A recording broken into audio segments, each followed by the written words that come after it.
So yes, hello my friends, I did move, so I've been off of YouTube for a little while, but I'm glad to be back, and there's a lot of nature around here, so I'm hoping to film outside a little bit coming up here, so look forward to that. I'm just starting with some cat and cows, and then moving my body forward into a downward dog and making some spinal waves into a plank and waving it up into the downward dog. So just keep doing that, feeling the little cracks through the spine. This is a super good warm-up for any exercise. I like doing this before running too. It just kind of gets every part of the spine and also works the glutes and the arms as well. Coming back down, I'm going to take a puppy pose, which is also one of my favorites. You can take prayer hands here if you like. And if you like a deeper stretch, you can put your chin onto your hands and just push yourself upwards so that you're looking a little bit higher. Still working so that your chest is moving towards the ground or is on the ground.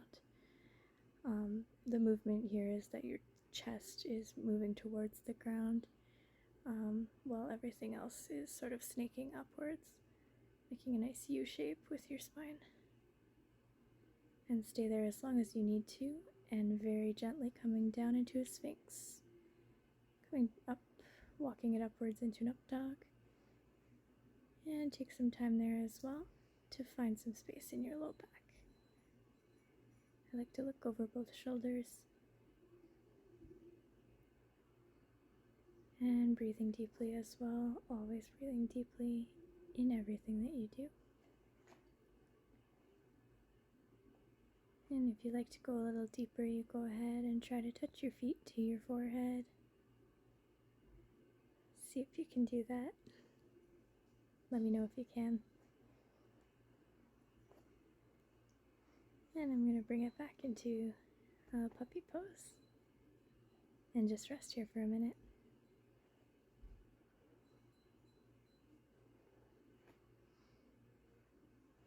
Pressing it back up into a tabletop.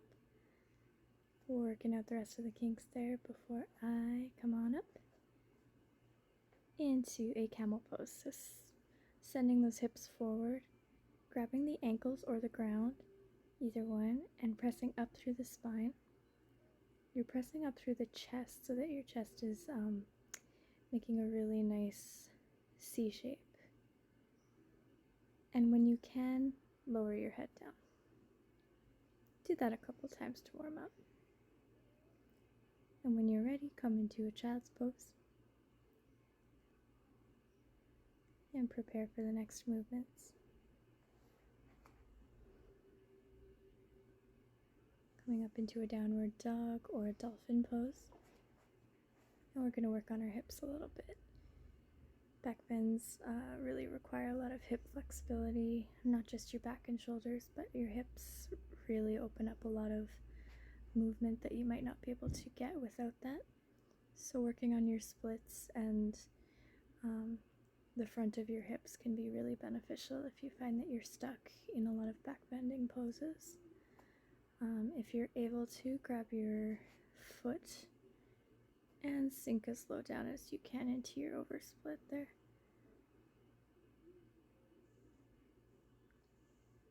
You can try rotating the shoulder if that's easier than going all the way back.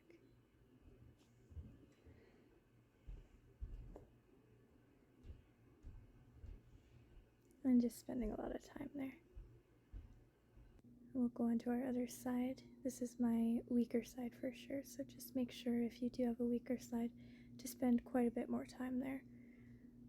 It will help a lot if you can get both sides as even as possible. In back bending, then you don't have to worry about one of your legs sort of flailing out or having trouble pushing it down while you're trying to do your back bend and balance while you're on your hands or something. So just spend a lot of time there and notice where it feels the most tight. Awesome, let's loosen it out again.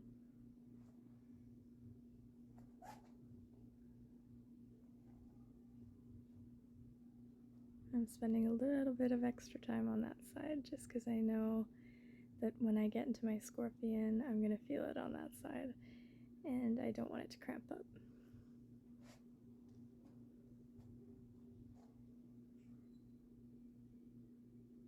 Awesome, that was really good. So let's prepare here for our forearm stand. Taking some nice deep breaths and getting prepared here. And adjusting myself.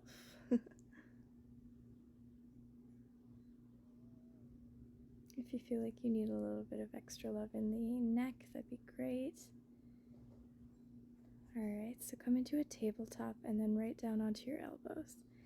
The distance between your elbows should be your forearm's length. So you can just measure it like that with your forearm, and that's the distance between your hands. That's the easiest way you're going to find. And you want to grip into the ground with your fingertips. Not bending your fingers, but really gripping into the pads of your fingers. And I like to do a couple little bounces before I find where I feel the most stable. So do a couple bounces there, especially if you're not quite able to go into the forearm stand yet. Maybe start with just the bounces against a wall. And once you find your balance, you can kind of start to play with it. Here's a nice straddle into a one-legged stag. Of course, this is my first one of the day, and I couldn't quite find the balance there. But that's okay, that just means we'll try it again. So right back up. And we're going to do it a couple times. Let's do it. This isn't the easiest pose. It does take a lot of practice. I mean, it does take me a couple times usually to get into like a really nice one. So here we go, gripping into the ground. And your hands are forearm length apart. Okay, you're pressing up through your shoulders, really strong through the core.